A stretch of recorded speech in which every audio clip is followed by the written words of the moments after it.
Rota toko 13. Indray andro dia hoy Naomi rafozam-baviny tamin'ny Rota: tsy maintsy mitady tokantrano misy fiadanana izay ahasoanao aho anaka.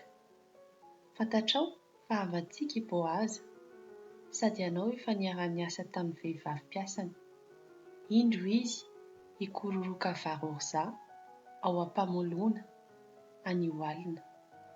Koa mandroa ianao, mihosora zava-manitra, dia anaovy ny akanjonao tsara indrindra. Avy eo dia midina any am-pamoloana. Kanefa aza atao fantatry Boazy akory izany raha tsy efa avy nihinana sy nisotro izy. Rehefa andeha andry izy dia fantaro ny toerana izay andrihiny, ary mankanesa eo, kasikafy kely ny lamba eo an-tongony, dia mandria eo, fa izy mihitsy no hanoranao izay ataonao. Dia hoy Rota tamin'i Naomi: ataoko avokoa izay nolazainao tamiko. Dia nidina nakany am-pamoloana izy, ary nanao arak'izay rehetra nodidian-drafozany azy. Ary rehefa avy nihinana sy nisotro i Boazy dia faly ka lasa nandry teo an-tsisiny atotam-bary. Nanantona moramora kosa i Rota, dia nanokatra kely ny lamba teo an-tongotry Boazy ka nandry teo. Ary noho ny tany sasakalina dia taitra ralehilahy ary niondrika hijery, ka gaga dia gaga nahita vehivavy iray mandry teo an-tongony. Dia nanontany i Boazy hoe: fa iza moa ianao? Dia novaliany hoe: izao Rota ihany ity, tompoko. Mba raiso ho eo ambany fiarovanao aho, satria ianao no havana mahavitra ahy.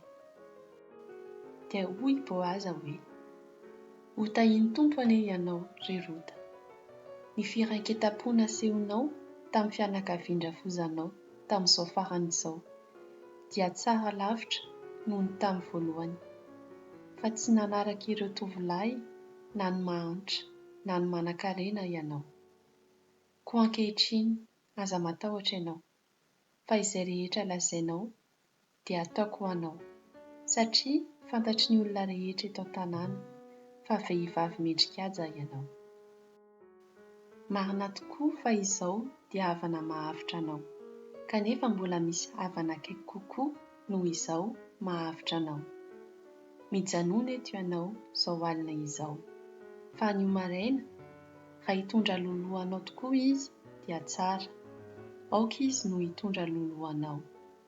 Raha tsy tiany kosa ny hanao izany dia izao no hitondra lolohanao. Velona ny tompo, ka eo anatrehany aho no mihanihana hanao izany. Fa matoria aloha, ambara-paharaina ny andro. Dia natory teo an-tongotry Boazy ambara-paharaina ny andro i Rota. Kanefa ny fo raha mbola maizimaizina tsy ahafantaran'ny olona iny. I Boazy manko nanao anaka-po hoe tsy tokony hisy ahalala fa tonga taty am-pamoloana ara-vehivavy. Ka hoy izy tamin'ny Rota: ento ety ny lamba hitafianao iny, ary asony tsara. Rehefa nataony izany dia nofenon'i Boazy vary orza 12 kilao ka nampitondrainy azy. Dia lasa nody tany an-tanàna i Rota. Ary noho ny tonga tany amin'ny rafozam-baviny izy dia nanontaniany hoe: nanahoana ianao tany anaka? Dia notantarainy Rota azy avokoa izay nataon'i Boazy taminy, sady niteny koa izy hoe: nomeno ireto vary orza 12 kilao ireto aho, fa hoy izy tamiko: aza miverina mitondra tanam-polo mody fotsiny any amin'ny rafozam-bavinao.